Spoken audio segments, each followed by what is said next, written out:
I wasn't expecting this one. Let's get started and talk about it. Hi everybody, this is Dawn over at Plot Chronicles. I just finished Frieda's recent book and it's called The Intruder, and I wanted to talk about it. As many of you know, I really like Frieda McFadden. She generally writes thrillers. This is what surprised me about this book.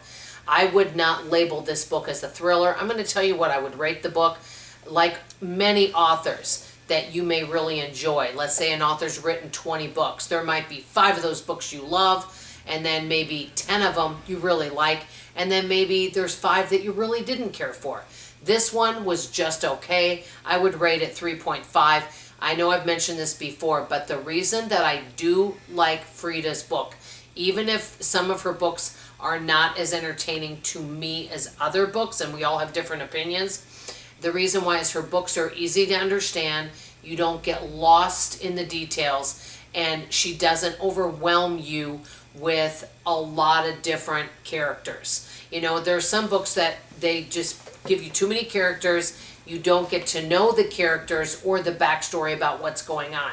Frieda's really good in all of her books with character development, so you get to know them, and I like them because her books will go back to the past and then current. Go back to the past and current. So you get to know what is going on. And she doesn't overwhelm you with tons of characters. And also her books are not super, super long.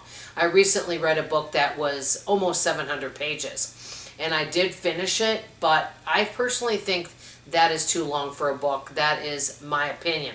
Now this book is called The Intruder. It is about a girl named Casey, and you'll find out more about it, but she is now living in a cabin, okay? So she's no longer working at the job that she had, which you'll find out later in the book, so I'm not going to do spoilers of why she's no longer at her job. So she's staying in this kind of remote cabin. She's actually living there. She has a really nice neighbor, and he's a little ways from her. I don't know if you would say walking distance, but fairly close, but there's not a lot out there. She also has a guy that she knows that he fixes her roof and things like that, or fixes things for her.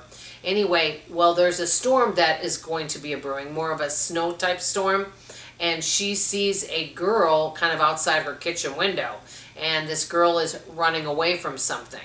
And so that's kind of what the book is. So this girl is not in a good situation, and you'll find out why. She's very thin, looks like she hadn't eaten for a while, and you know, but she's scared, and she's also, you know, very secretive. So she has all sorts of secrets. I will just say this about the book. Everybody has secrets. Now, this girl's name is Ellie. Now, there are a few little twists and turns, but I don't really consider this book really a thriller. I would just consider it psychological fiction, I guess you would say.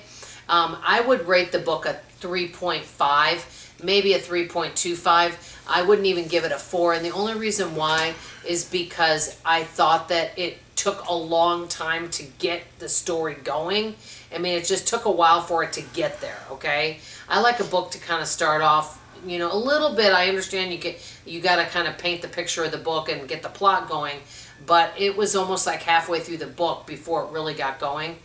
And so I thought it dragged is the right terminology. And the content, and you'll understand if you read it, was a little difficult to read. There were a few little twists and turns, but when you've read a few of Frieda's books that really have great twists at the end, and you read this, it wasn't as twisty, and it just kind of, it didn't have as much drama effect, in my opinion. But I thought it was an okay read. She has another book coming out, and I cannot remember the name of it, but it sounds really good. It sounds like it sounds more like her old style. I know that. She's got a book coming out, and I think that, I don't remember the title, but I know it has the word Debbie in it. That's all I know for now. If you know, let me know. If you guys like Frieda McFadden, which of her books do you like? I'm just curious. Anyway, on the next video, I'm doing a requested video, so come back in a couple days, and I will be doing a video one of you requested. That's all I have to say for now. Love you, appreciate you, and hope to see you on the next video. Bye, everybody.